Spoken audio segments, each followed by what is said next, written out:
আসসালামু আলাইকুম ভিউয়ার্স, আশা করি সবাই ভালো আছেন। আজকে আমরা একটা অ্যারে থেকে ডুপ্লিকেট এলিমেন্টগুলোকে রিমুভ করে ইউনিক অ্যারে কিভাবে করতে হয় সেটা দেখাবো। তো আমরা এটা তিনটা উপায়ে করব। একটা হচ্ছে using for loop, using filter, using set. তো ফর লুপ দিয়ে আগে শুরু করছি। রিমুভ ডুপ্লিকেট নামে ফাংশন নিচ্ছি। একটা প্যারামিটার হিসেবে একটা অ্যারে পাবে। আমরা ফাংশনটাকে কল করে দিচ্ছি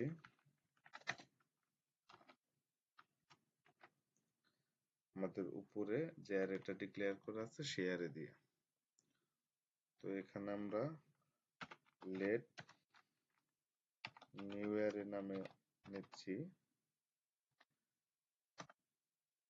একটা এমটি অ্যারে। এটাকে অ্যারে নাম দিয়ে দিই। তো এখন আমরা একটা ফর লুপ চালাবো।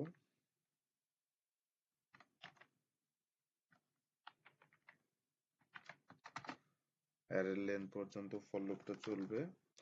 এখানে আমরা একটা কন্ডিশন দিব, if not include not new array dot include array I.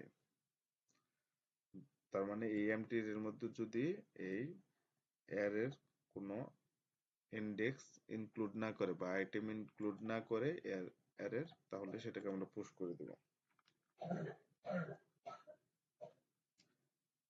New array dot push array i. এখন আমরা নিউ অ্যারেটাকে রিটার্ন করে দেব। আশা করি আমার প্রবলেমটা সলভ হয়ে গেছে।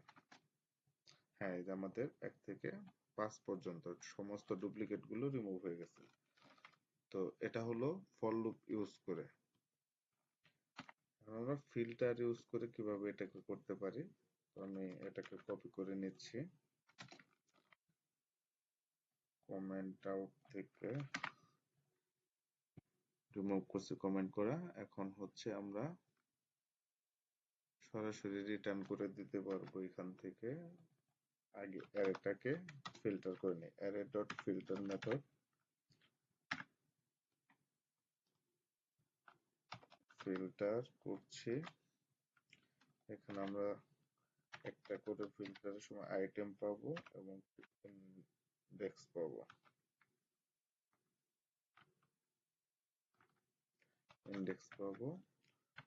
তো আমরা চেক করব অ্যারের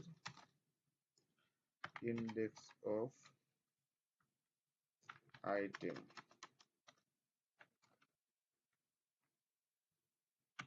ইকুয়াল ইনডেক্স। ব্যাপারটা হচ্ছে অ্যারের আইটেম এবং ইনডেক্স যদি সমান হয় সেক্ষেত্রে সেগুলোকেই আমরা একটা নতুন অ্যারে হিসেবে, ফিল্টার মেথড নতুন অ্যারে হিসেবে রিটার্ন করে। তো আমরা সেটাই করছি। এটা আমাদের প্রবলেমটা সলভ হয়ে গেছে। এখন সেট ব্যবহার করে কিভাবে করতে হয় সেটাও আরো সিম্পল, সেটাকে আমরা দেখাচ্ছি। তো আগেরটাকে আমরা কমেন্ট করে দিচ্ছি। আমরা সেক্ষেত্রে রিটার্ন করব একটা অ্যারে, স্প্রেড করে নিচ্ছি এবং কি নিউ সেট ব্যবহার করব। নিউ সেট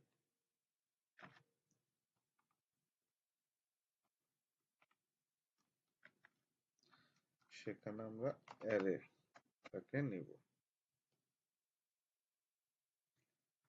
আশা করি